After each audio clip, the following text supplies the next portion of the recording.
Hello, and welcome to the next installment of my sci-fi novel, Chasing the Unseen, Chapter 19. Keep in mind that all the readings that I have on this playlist for the novel are from a zero draft. So there will probably be dramatic changes to the final copy when I publish the book in 2026. So let's go. Chapter 19. Eidolon, Kiera Sutton, POV. I ran toward the river as fast as my legs could carry me. I could hear the horrific growls and roars of the creature closing behind me. When I saw Lucas fall, I knew this was my only way to save him. My only chance was to reach the river and pray that I could cross it, hoping the cougar wouldn't follow me into the water. I sprinted through the forest, weaving in and out of the towering trees like a dart. The dense thicket stood between me and the beast that was pursuing me, offering just enough cover to escape it. Adrenaline rushed through my veins as I approached the river. Its murmurs of the creature grew louder with each step I took. When I reached the riverbank, I was greeted by the sight of rushing water, its surface shimmering with the moonlight. Desperate, its crazy swift currents, and the river looked inviting and friendly for a swim. Not. But I did have a glimmer of hope ignite as I realized it was my only chance to escape. I didn't break stride as I ran straight into the river and dove into the water and tried to swim to the other side.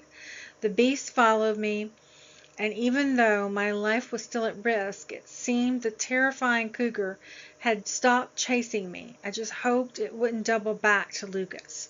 His fall had looked bad, but I needed to save him after I ensured I could save myself. I reached the other side of the narrow strip of land on the shoreline.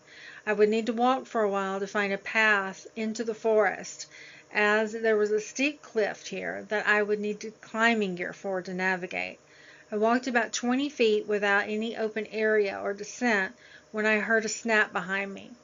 When I turned around, I saw the crouching cougar ready to pounce. I backed up until my back hit the cliff wall. I was done when my mother spoke to me from somewhere in my mind. Kiera, call your sword. Breathe and hold it in your hand.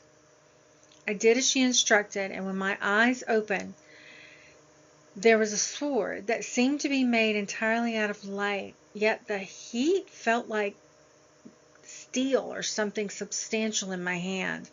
It looked different from what I had seen my sister and Lucas use.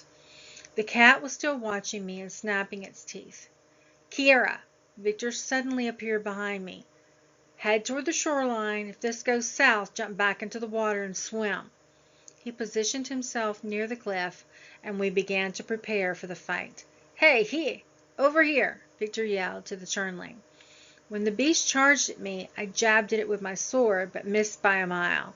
However, the light drew the creature's attention back to me.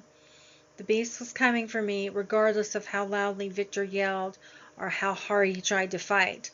I could hear Robin and Lucas screaming from across the river. I knew Victor told me to run, but deep down I felt a firm resolve that it was my duty to slay this beast and protect those around me. The cougar leapt into the air to pounce on me, but as it did, I moved toward it, did the splits like in an action hero movie, and slashed the cougar from neck to tail. It soared over me as if the animal had evaporated in midair. And it evaporated all over me. That is just disgusting, I grumbled as Victor helped me up. My lady, that was too dangerous. We can't lose another queen, he chided. Vic, what did I say about calling me lady here? Not to, but old habits die hard by Kiera. His correction made him refer to me as his Kiera. The big, bad, supposedly horrible guy that Lucas had told me about blushed with embarrassment. Robin and Lucas came to us by Spinner. I wouldn't have gotten soaked here if I'd thought of that. Are you okay? Lucas asked as he glanced over me quickly for injuries. I tugged at the gluey plasma that was all over me. I'm fine. I just feel gross and icky. You used Eidolon, your grandmother's sword, Lucas said. I forgot that it had a name. You told her about the sword, but not its name. What else haven't you shared with her, counselor? Ignoring his question, he replied, It certainly was lucky for us that you just happened to show up here tonight, Lucas said to Victor. Yeah, it was because you were nowhere to be seen during the attack. I wonder how her grandfather would feel about that. It's not Lucas's fault. I took off on my own. I planned to draw it away from him and the town while I devised a way to stop it. But I forgot that cougars only dislike water and that they can definitely swim if they want something bad enough. Seriously, Victor, why are you here? Robin asked. I have news from my mother. They are close to narrowing down the location of your sister. They wanted me to update you so you can be prepared to leave in the next 2 to 3 days. Lucas, call Lucinda and ask her how can I prepare and what to pack, I said as I turned to Victor. Thank you for your update. Kiki, let's get you home, Robin said, taking my arm. I was still wary of Victor, but he had just saved my life, so I extended an olive branch. Victor, do you want to come back to the house with us? I would love to, thank you. Lucas shot me a glance and I shrugged, gesturing behind me as the leftover cat guts continued to drip from my jeans, reminding him that his cousin had just helped save my life. So, Kiera, what do you plan to study in college? My mom was telling me about the human ritual of college. Oh, I was planning to study journalism and photography, but I'm switching my major to diplomatic relations and communication. That's a really good idea, Robin answered. Kiera, managing and controlling the royal court is challenging. Any education in diplomatic relations and communications before you turn 21 and assume the throne will benefit you.